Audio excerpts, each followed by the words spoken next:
পত্রিকায় নিউজ করলো যে অসুস্থতার খবর শুনে তামিমের বউ হসপিটালে দৌড়ে গেল। মানে এটা শিরোনাম করছে পত্রিকা। আপনি দেখেন, সাংবাদিকেরা এতই গরিব হয়েছে যে এটা শিরোনাম। সাধারণত যে কোনো মানুষ অসুস্থ হলে তার আত্মীয় স্বজন একটু দৌড়েই যাবে, স্ত্রী দৌড়ে যাবে, মা দৌড়ে যাবে। এটা নির্মল সিম্পল। মানে পত্রিকা এমনভাবে নিউজ করলো মনে হয় যে বিশ্বের মধ্যে শুধু তামিমের বই হসপিটালে দৌড়াই গেল, কারো বউ অসুস্থতার কারো বউ এরকম দৌড়াই যাবে না। কি ভাই, এই কি সাংবাদিকতা? কিন্তু সাংবাদিক করতেছে না বাংলা ছবির ডায়লগ মারবে। মানে অন্য কেউ অসুস্থ হলে তো বউয়েরা কী করতো? বউয়েরা যখন খবর শুনতো তাহলে বলতো যে ও আচ্ছা ঠিক আছে আমি রেডি হয়ে নিই, এরকম করতো নাকি?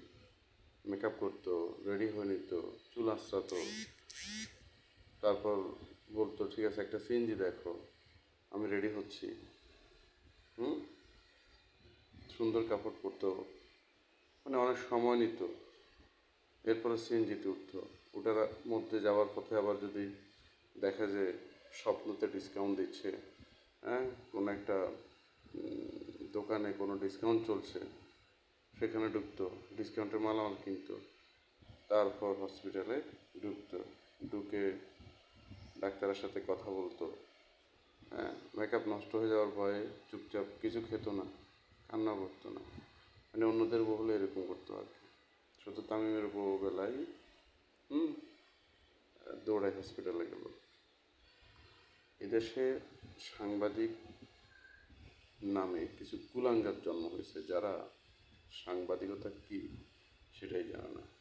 সাংবাদিকতা যে একটা আদর্শ পেশা, এটা গুণী পেশা।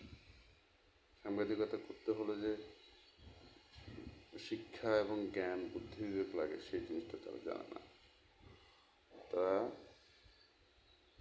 পথে ঘাট থেকে টোকায় যখন সাংবাদিক হয় তখন এরকমের নিউজ হেডলাইন করে আর কি।